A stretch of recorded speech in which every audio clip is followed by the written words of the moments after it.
अब है 7वीं सूक्ति। गुणतः पूज्यते लोके मानवो न तु जन्मतः। यह गुरु शापम नामक काव्य से संकलित है। इस सूक्ति में मानव जीवन के गुणों के महत्व को समझाया गया है। अब इसकी व्याख्या हो गई कि इस संसार में मनुष्य गुणों से पूजा जाता है, अर्थात इस संसार में उसके गुणों की पूजा होती है। वही मनुष्य इस संसार में पूजा जाता है, उसी का सम्मान होता है जो गुणवान होता है। किसी विशिष्ट कुल या जाति में जन्म लेने से कोई व्यक्ति सम्मान पाने का अधिकारी नहीं होता है। उसके लिए उसके गुण होने आवश्यक होते हैं। अब 8वीं सूक्ति है। ब्रह्मचर्यम ही स सेवते सो अयम परो। यह सूक्ति देव प्रशस्ति काव्यम नामक काव्य से ली गई है। इस सूक्ति में ब्रह्मचर्य के महत्व को समझाया गया है। इसकी व्याख्या हो गई कि जो ब्रह्मचर्य का पालन करता है वह अमर है, अर्थात जो व्यक्ति 25 वर्षों तक नियम पूर्वक ब्रह्मचर्य व्रत का पालन करता है उसमें देवताओं के समान ओज, कांति, बल तथा स्फूर्ति उत्पन्न हो जाती है।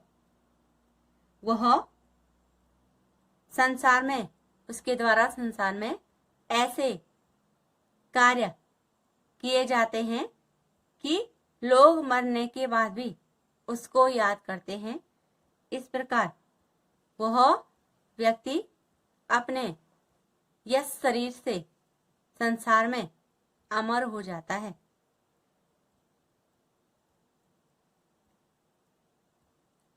अब है 9वां।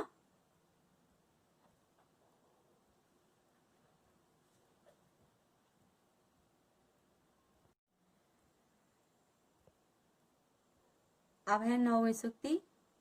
किमरि भी क्रोधे अस्ति चेत देहिनाम। यह सूक्ति भर्तृहरि की प्रसिद्ध रचना नीति शतकम से ली गई है। इस सूक्ति में क्रोध को व्यक्ति का सबसे बड़ा शत्रु माना गया है। अब इसके शब्दार्थ हो गए। किम अरिभी, किम धन अरिभी, संधि विच्छेद हो गया। अर्थ हो गया शत्रुओं से क्या, चेद माने यदि, अर्देहिनाम अर्थात देहधारियों का या मनुष्यों का। अब इसकी व्याख्या हो गई कि यदि क्रोध है तो प्राणियों को शत्रुओं से क्या, क्योंकि अर्थात यदि व्यक्ति में क्रोध है तो उससे अन्य शत्रुओं से कोई लेना देना नहीं होता, अर्थात उसके विनाश के लिए, उसको समाप्त करने के लिए उसके भीतर स्थित एकमात्र जो शत्रु है वह क्रोध ही उसके लिए काफी है। वही उसका विनाश कर सकता है। क्रोधी व्यक्ति को अपने विनाश के लिए शत्रुओं की जरूरत नहीं होती, क्योंकि क्रोधी व्यक्ति के लिए संसार का सबसे बड़ा शत्रु उसका क्रोध होता है। अब है 10वीं सूक्ति। हितम मनोहारी च दुर्लभम वच।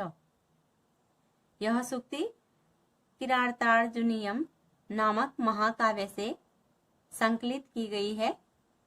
इस सूक्ति में मधुर और हितकारी बातों की दुर्लभता को बताया गया है। अब इसके शब्दार्थ हो गए।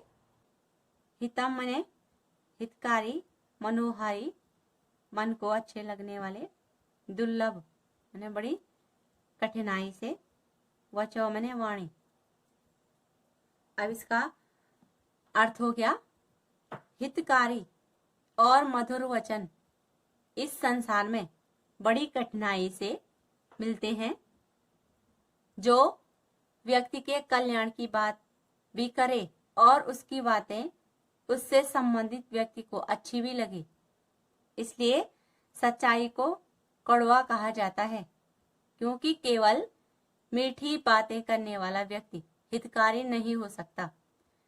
सच्चा हितैषी, उसका हित चाहने वाला, वही होता है जो इस बात की चिंता नहीं करता कि मेरी जो कड़वी बातें हैं और सच्ची बात से सामने वाला व्यक्ति नाराज होगा, यह उसकी नाराजगी की चिंता किए बिना उसी बात को कहता है जिसमें उसका हित हो, जिसमें उसका भला हो सके। ऐसी मधुर और कल्याणकारी बातें इस प्रकार दुर्लभ हैं जैसे मीठी और कल्याणकारी औषधि का मिलना कठिन होता है, क्योंकि औषधि जो मनुष्य के शरीर में व्याप्त रोग हैं उनको समाप्त करती है, इसलिए वह मीठी कभी नहीं हो सकती, वह सदैव कड़वी होती है।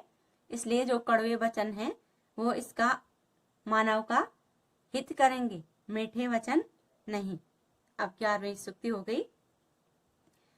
शरीर माध्यम खलु धर्म साधनम। यह सूक्ति महाकवि कालिदास की है। इस सूक्ति में शरीर की महत्ता को, उसकी महानता को स्पष्ट किया गया है। शरीर माध्यम शरीरंधम आद्यम, अर्थात शरीर प्रथम, धर्म साधनम धर्म का साधन। अब इसकी व्याख्या हो गई कि शरीर ही धर्म का प्रथम साधन है, अर्थात व्यक्ति के लिए इस संसार में उसका शरीर ही सबसे महत्वपूर्ण जो चीज है वह उसका शरीर है। जो महत्वपूर्ण वस्तु है उसका शरीर ही है, क्योंकि जीवन का अंतिम लक्ष्य मोक्ष की प्राप्ति माना गया है और मोक्ष प्राप्ति का एकमात्र साधन धर्म पालन बताया गया है। किंतु धर्म पालन करने के लिए व्यक्ति के शरीर का सब प्रकार से स्वस्थ होना आवश्यक है। अगर उसका शरीर स्वस्थ नहीं होगा तो वह किसी भी प्रकार के जो धर्म संबंधित कार्य हैं उसको नहीं कर पाएगा, उन कार्यों को करने में वह असमर्थ होगा। यदि व्यक्ति का शरीर ही उसका साथ नहीं देता है तो वह धर्म कर्म या कोई भी कार्य नहीं कर पाता है।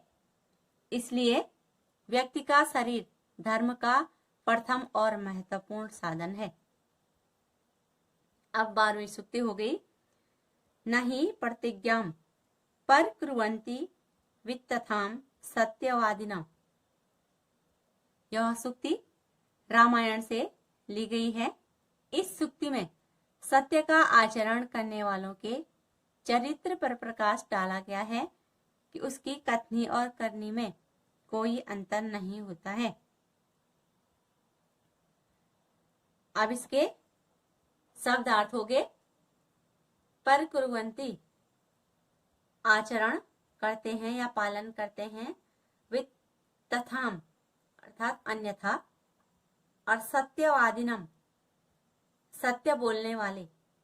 अब इसकी व्याख्या हो गई कि सत्यवादी लोग, सत्य बोलने वाले लोग प्रतिज्ञा से अन्यथा आचरण नहीं करते, अर्थात वे अपने मुख से जो कुछ भी करने की प्रतिज्ञा कर लेते हैं या दैनंदिन प्रतिदिन के जीवन में जो भी सामान्य कथन करते हैं, कहते हैं, वे किसी भी स्थिति में उसके विपरीत आचरण नहीं करते, अर्थात वे जो कहते हैं वही करते हैं। ऐसे ही लोगों के लिए तुलसीदास जी ने कहा है कि प्राण जाए पर वचन न जाए। अपने वचनों का पालन करने के लिए उनके चाहे प्राण ही क्यों न चले जाएं, वे पीछे नहीं हटते हैं।